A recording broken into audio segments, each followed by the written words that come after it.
Bonjour à tous, bienvenue dans cette vidéo dans laquelle je vais vous montrer rapidement comment configurer un Stream Deck pour Ubuntu.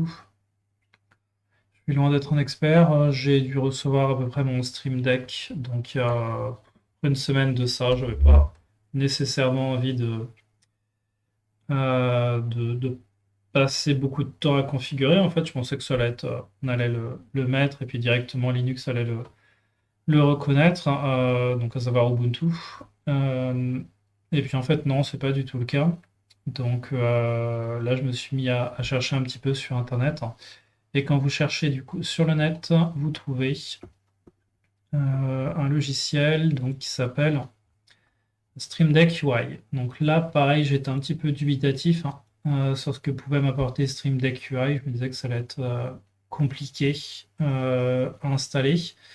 Alors, c'est pas genre super super simple, mais si vous suivez du coup la documentation d'installation, c'est pas si difficile que ça en fait. Vous exécutez en fait ces différentes lignes de commande.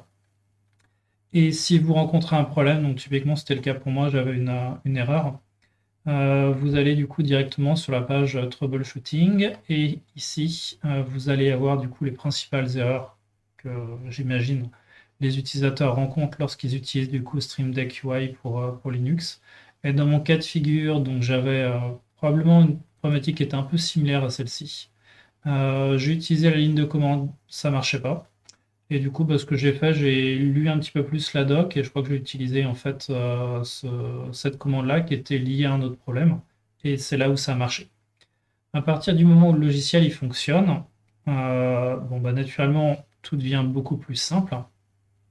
Donc, bon, c'est simple, mais moi, ça m'a mis à chaque fois un petit peu de temps à comprendre. Donc, en gros, vous avez automatiquement donc, la reconnaissance du Stream Deck que vous avez acheté, ce qui est plutôt une chance. Donc, dans mon cas de figure, le Stream Deck original. On peut franchement faire énormément de choses avec. Moi, j'avais juste besoin d'un bouton démarrer et d'un bouton stop pour OBS, donc je me suis vraiment pas cassé la tête. Si vous voulez faire des choses un petit peu plus élaborées, n'hésitez pas à aller regarder cette vidéo-là si l'anglais vous fait pas peur.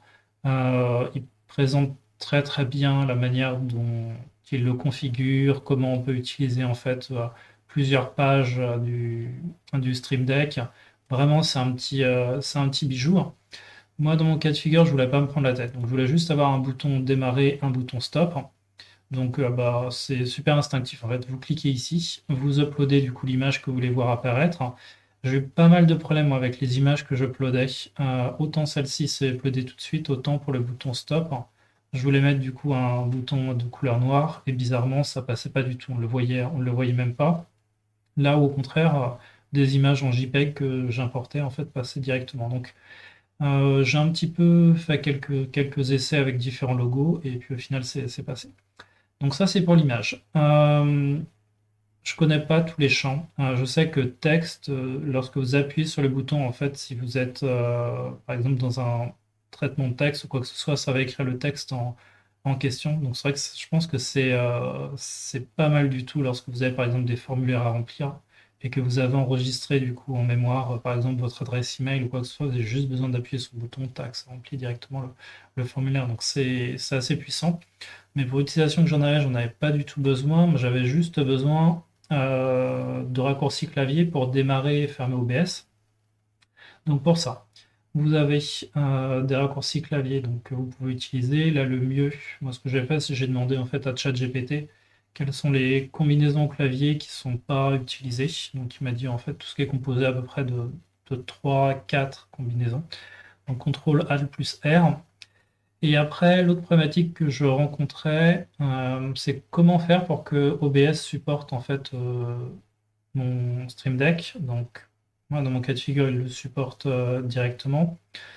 Le problème, et ce qui est également mentionné dans cette vidéo-là, c'est que ces raccourcis avec le Stream Deck ne vont fonctionner que lorsque vous serez sur la fenêtre active d'OBS Studio. Alors ça peut être un peu énervant.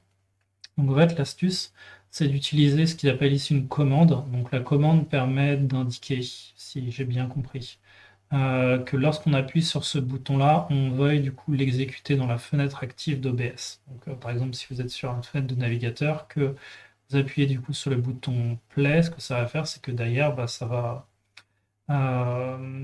aller chercher du coup OBS et ça va du coup faire en sorte que la commande s'applique. Alors moi, je peux pas le faire là parce que je suis en train d'enregistrer, donc si j'utilise mes fameuses commandes, ça va du coup arrêter l'enregistrement. Mais c'est ce que cette ligne de commande-là fait. Alors, naturellement, cette ligne de commande-là, il faut bien l'écrire et surtout, il faut avoir en fait WMCTRL d'installer sur votre ordinateur. Donc pour ça, bah, naturellement, vous devez venir ici en ligne de commande et venir faire un sudo apt-get install wmctrl. Sinon, bah, naturellement, vous ne pourrez jamais en fait utiliser le Stream Deck là, avec OBS. Ou en tout cas, pas justement venir chercher OBS sur des fenêtres qui ne sont plus actives. Voilà. Bah, écoutez, j'espère que cette petite vidéo vous aidera en tout cas à vous lancer sur OBS. Donc vraiment sur Stream Deck pour Ubuntu. Donc vraiment dans les choses à connaître, c'est bah, ouais, ça c'est le logiciel incontournable. Ça s'appelle du coup Stream Deck UI. Il faut l'installer. Pour l'installer, il faut bah, du coup cliquer sur la distribution qui vous concerne. Ensuite, vous copiez-coller ces lignes-là dans le terminal. Si vous rencontrez un problème, vous cliquez sur Troubleshoot, vous installez du coup les composants qui sont manquants. Et à partir de là, bah oui, vous aurez bien votre Stream Deck qui va être supporté.